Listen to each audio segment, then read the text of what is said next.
Hi friends, பிள்ளைங்க ஸ்கூலுக்கு போனதுக்கப்புறம் தான் வீடியோ எடுக்க ஸ்டார்ட் பண்ணியிருந்தேன். பிள்ளைங்களுக்கு ரசம் சாதமும் பொட்டேட்டோ ஃப்ரையும் ரெடி பண்ணி கொடுத்துட்டேன். எனக்கு கொஞ்சம் சிக்கன் ஃப்ரை செய்யலாம்னு சொல்லிட்டு தான் ரெடி பண்ணிகிட்ருக்கேன். அதுக்கு ஒரு வானலில் எண்ணெய் ஊற்றி எண்ணெய் நல்லா சூடானதுக்கப்புறம் வெங்காயம், பச்சை மிளகாய், கருவேப்பிலை அதை நல்லா போட்டு வதக்கிட்டு தக்காளி, இஞ்சி பூண்டு பேஸ்ட் போட்டு நல்லா வதக்கிட்டு க்ளீன் பண்ணி வச்சுருக்கிற சிக்கனையுமே ஆட் பண்ணி நல்லா வதக்கிக்கிறேன்.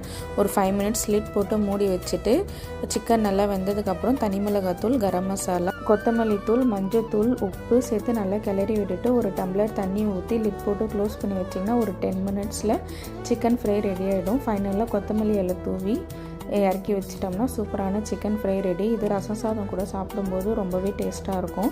மறக்காமல் ட்ரை பண்ணி பார்த்துட்டு எப்படி இருந்துச்சுன்னு கமெண்ட் பண்ணுங்கள். இன்றைக்கி ரோஸ் மில்க் ஃப்ளேவரில் பர்த்டே கேக் ஆர்டர் இருந்ததுனால அதையுமே செட் பண்ணி ஓவனில் எடுத்து வச்சுட்டு ஆஃபீஸ்க்கு ரெடி ஆகிட்டேன். நீங்கள் பாண்டிச்சேரி சரௌண்டிங்கில் இருக்கீங்கன்னா என்கிட்ட கேக் ஆர்டர் ப்ளேஸ் பண்ணிக்கலாம். இந்த வீடியோ பிடிச்சிருந்தா மறக்காமல் லைக் பண்ணுங்கள், ஷேர் பண்ணுங்கள், சப்ஸ்கிரைப் அண்ட் ஃபாலோ பண்ணிக்கோங்க.